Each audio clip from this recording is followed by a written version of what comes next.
Hello, Class 7, Chapter 8 Geography, Human Environment Interactions, the Tropical and the Subtropical Region. इस chapter को start करेंगे। Basically इस chapter के अंदर हमने क्या पढ़ना है, अगर हम चैप्टर का टाइटल ही देखें तो सबसे पहली लाइन में वो कहता है ह्यूमन एनवायरनमेंट इंटरैक्शंस। इसका क्या मतलब हुआ, हमने क्या पढ़ना है, ह्यूमंस की उनके एनवायरनमेंट के साथ कैसे इंटरैक्शंस है, यानी कि वो किस बेसिस पे इंटरैक्ट करते हैं, उसका रिजल्ट क्या आता है, वो सब कुछ पढ़ेंगे। ह्यूमंस का एनवायरनमेंट के साथ रिएक्शन के बारे में पढ़ेंगे। नेक्स्ट लाइन में ये कहता है the tropical and the sub tropical region. तो बेसिकली दो रीजन्स को हम पढ़ने वाले हैं ज्यादा डिटेल में, ट्रॉपिकल एंड सब ट्रॉपिकल। अगर हम सिर्फ इंडिया की बात करें तो इंडिया के अंदर आपको ट्रॉपिकल एंड सब ट्रॉपिकल दोनों मिल जाएगा। रीजन बीइंग अगर आपको बताए तो इंडिया के बीच में से आपको पता होगा ट्रॉपिक ऑफ कैंसर पास करती है। ट्रॉपिक ऑफ कैंसर के जो भी नीचे आता है यानी कि साउथ की तरफ, वो सारा होता है ट्रॉपिकल रीजन। क्यों? क्योंकि वो ट्रॉपिक्स के बीच में लाई करता है। लेकिन जो नॉर्थ की तरफ जितना भी नॉर्थ इंडिया पे जितना भी रीजन आते हैं उनको हम सब ट्रॉपिकल रीजन कहते हैं। तो अगर हम सिर्फ इंडिया की बात करें तो आपको इंडिया में सब ट्रॉपिकल एंड ट्रॉपिकल दोनों टाइप्स के जो रीजन है, दोनों टाइप्स देखने को मिल जाएंगी। बाकी जो पूरा वर्ल्ड है उसमें भी आपको मिल जाएगा ट्रॉपिकल सब ट्रॉपिकल, वो तो सारी जगह मिलता है, लेकिन इंडिया में भी हमको ये दोनों देखने को मिलता है। रीजन भी क्योंकि इंडिया को बीच में से ऑलमोस्ट हाफ डिवाइड करती है कौन, ट्रॉपिक ऑफ कैंसर। तो इसके अंदर बेसिकली हम यही बात करेंगे ह्यूमन एनवायरनमेंट इंटरेक्शंस की, कि कैसे ह्यूमन बिहेवियर चेंज होता है, उनकी ईटिंग हैबिट्स, उनकी जो क्लोथिंग है उसकी हैबिट्स, ठीक है, कभी कभार हाउसेस भी चेंज होते हैं। ये जो छोटी सी बीच में स्टोरी है इसमें हम सब कुछ डिटेल में पढ़ेंगे। तो ये इस चैप्टर को स्टार्ट करते हैं। Renuka was excited. Shrikant uncle was home after a gap of nearly 4 months. He was a wildlife photographer and traveled widely. Renuka's interest in wildlife and forests began at an early age when her uncle introduced her to books on nature. Pictures of distant lands and people who lived there always fascinated her. In these pictures, Renuka, you can see people from different parts of the world. Some from dry deserts, some from frozen lands and some from hot wet rainforests. तो यहाँ पे जो picture है इसके अंदर वो different types of people को show कर रहा है, उनके पहनने के डिफरेंट तरीके हैं, फेसेस भी थोड़े से डिफरेंट है उसके बारे में। They may look different but they share the same basic needs. तो जो बेसिक नीड्स है उसके बारे में बता रहे हैं, लाइफ की, फूड, क्लोथिंग एंड शेल्टर, ये बेसिक नीड्स है जो कि सारे ह्यूमंस क्या है, शेयर करते हैं। Explained Shrikant uncle. Their children do the same things as you probably do. Play games, quarrel sometimes, and then make up, sing, dance, and help the families with various things that need to be done. They live closer to nature and very early in their lives have learned to care for nature. They learn how to catch fish and how to collect material from the forests. In chapter 8, 9 and 10, you will learn about the life of people in different natural regions of the world. तो ये क्या, थोड़ी सी introduction general आपको बता रहे हैं कि human interactions कैसे हैं, लेकिन कुछ भी हो, लोग कहीं पे भी रहते हो, बेसिक नीड्स जो है लाइफ की वो सेम रहती है, which is food, clothing and shelter. और वहाँ के जो बाकी जगह होती है, भले इंटरेक्शंस वगैरह डिफरेंट हो। Next is life in the Amazon basin. ये जो टॉपिक है ये थोड़ा इम्पोर्टेंट टॉपिक है क्योंकि लर्न करने के लिए बहुत, तो ये अच्छे से हम पढ़ेंगे। Before learning about the Amazon basin, let us look at the map. Notice the tropical region lies very close to the equator between 10° north and 10° south. So it is referred to as the equatorial region. तो यहाँ पे सबसे पहले हम जो figure दी हुई है 8.2, जहाँ पे आपको ये मैप है ये दिखाया हुआ है, the Amazon Basin in South America, इसको हम स्टडी करेंगे। तो इसके अंदर बेसिकली ये पहले तो आपको एक इक्वेटोरियल रीजन मार्क करने को कह रहे हैं, जो आप देख सकते हो यहाँ पे लिखा हुआ है इक्वेटोरियल रीजन। ये क्या है, 10° नॉर्थ टू 10° साउथ पे आपको दिखेगा, यानी कि जो ये पूरा रीजन है, इसको, इन दोनों के बीच में ये जो भी रीजन आता है ये पूरा, इसको क्या है, ये इक्वेटोरियल रीजन बोलते हैं, ठीक है। क्योंकि आपको पता है कि 0° पे जो है हमको इक्वेटर मिलता है, तो इसके अंदर का ये जो पूरा रीजन है इसको इक्वेटोरियल रीजन बोलते हैं। Next okay, a river Amazon flows through this region. तो अब हमको बेसिकली अमेजोन रिवर के बारे में बात करनी है। ठीक है, Amazon river,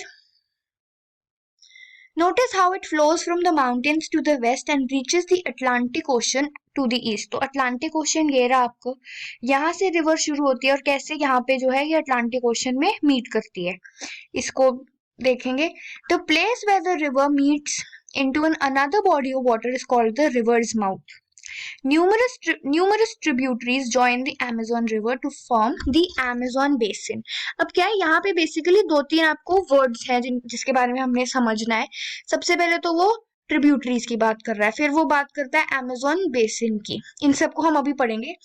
the river basin drains portions of Brazil, parts of Peru, Bolivia, Ecuador, Colombia and a small part of Venezuela।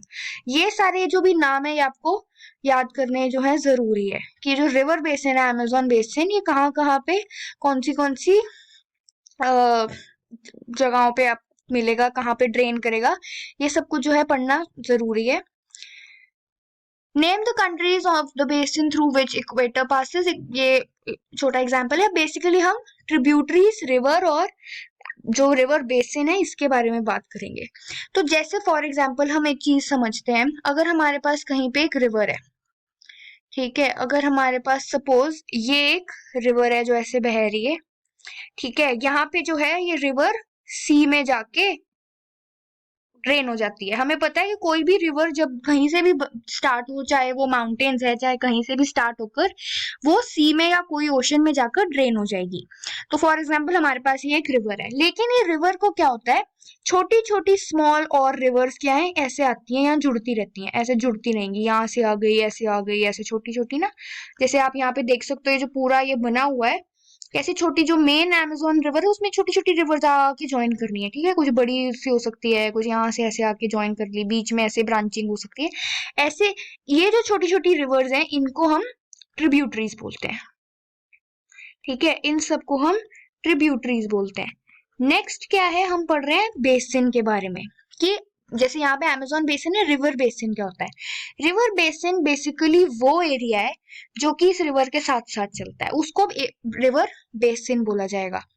ठीक है, तो इसके अंदर जो है सारा जो भी हमको समझना है, ये सारी जो टर्म्स हैं एक्चुअली क्लियर होनी चाहिए हमें कि रिवर बेसिन, ट्रिब्यूटरीज और ये सब कुछ होता क्या है, तो हमें पता लग गया। अब हम इसको एक बार, ये जो साइड में ग्लॉसरी दिया है, एक बार ये भी रीड कर लेंगे। Tributaries, these are small rivers that join the main river.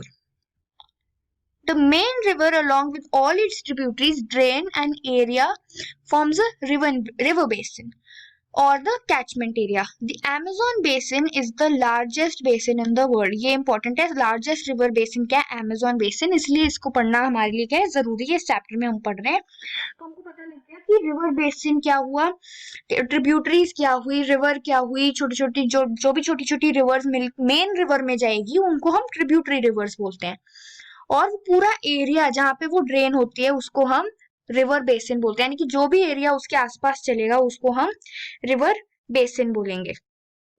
Next, river basin and catchment area दोनों एक ही चीज है, दोनों में कंफ्यूज नहीं होना। रिवर बेसिन और कैचमेंट एरिया जो है सेम ही होता है।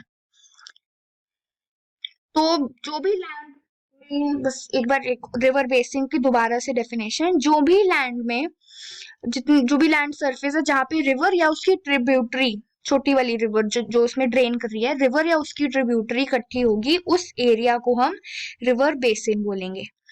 ठीक है, ये क्या हमेशा डाउनहिल फ्लो करती है। क्यों? क्योंकि इसमें एक चीज हम और समझ सकते हैं, डाउनहिल फॉलो करती है मतलब रिवर ने ऐसे ड्रेन होना है। जैसे यहाँ पे अगर सी है तो रिवर हमेशा ऐसे नीचे को ड्रेन करेगी, ट्रिब्यूटरीज भी इसके नीचे को आएंगी, यहाँ से नीचे आएगी, इधर से नीचे आके ऐसे करके यहाँ पे सी में बाद में आके पूरा ड्रेन हो जाएंगी। तो ये हमेशा क्या होता है, डाउनहिल चलता है। ये जो भी आपका रिवर बेसिन है ये डाउनहिल मिलेगा आपको, क्योंकि ड्रेन जब रिवर ने करना है तो वो कैसे होगी, जैसे उसको नीचे नीचे रास्ता मिलेगा वैसे ही होगी ना, ऐसे थोड़ी वो अपने आप रास्ते में। अगर हमारे पास एक फ्लैट सरफेस हो तो तो जो भी रिवर है कैसे चलेगी, मतलब अगर मैं ऐसे समझू ये फ्लैट सर्विस है तो रिवर ऐसे या फिर अगर ये अपहिल है तो रिवर ऐसे ऐसे करके तो सी में ड्रेन नहीं होगी, सी को हमेशा नीचे होना चाहिए। इसीलिए हम बोलेंगे कि ये जो भी बेसिन होता है ये डाउनहिल होता है।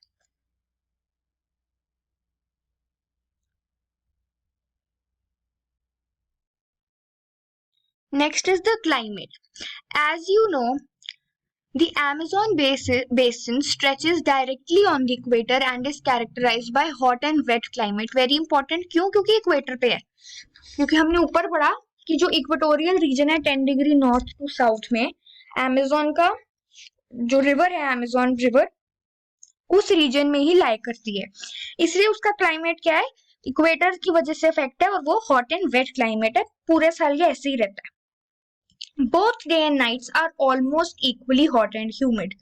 The skin feels sticky. It rains almost every day, that too without much warning. The day temperatures are high with very high humidity. ठीक है, hot and wet climate का क्या मतलब, hot and humid का क्या मतलब कि जो पूरा एरिया है या जो एटमॉस्फेयर है, ठीक है, वो बहुत ही ह्यूमिड है, यानी कि उसमें क्या है, वाटर वेपर प्रेजेंट है। इसकी वजह से आपकी जो स्किन है स्टिकी फील होगी, ठीक है, और क्या है, आपको ऑब्वियसली पता लग जाएगा अगर क्लाइमेट हॉट एंड वेट है पूरा साल ऐसे ही रहता है तो डे में क्या होगा, टेम्परेचर हाई होगा, ह्यूमिडिटी भी हाई होगी। At night the temperatures goes down but the humidity remains same. अब सन जब चलेगा तो टेम्परेचर तो लो हो जाएगा लेकिन ह्यूमिडिटी कम नहीं होगी। तो ये जो लाइन है ये इंपॉर्टेंट है कि डे एंड नाइट में अमेजोन बेसिन पे क्या क्लाइमेट होता है। तो हमें ये पता है कि हॉट एंड वेट क्लाइमेट है, इसका मतलब डे में ह्यूमिडिटी भी ज्यादा है, टेम्परेचर भी ज्यादा है, लेकिन रात में क्या है, टेम्परेचर कम हो जाता है क्योंकि सन चले गया, लेकिन ह्यूमिडिटी उतनी ही रहती है, ह्यूमिडिटी कम नहीं होती। Next is rain forest.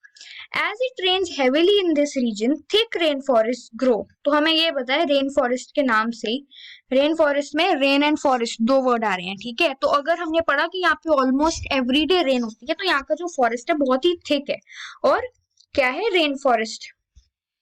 The forests are in fact so thick that the dense roof created by leaves and branches do not allow the sunlight to reach the ground.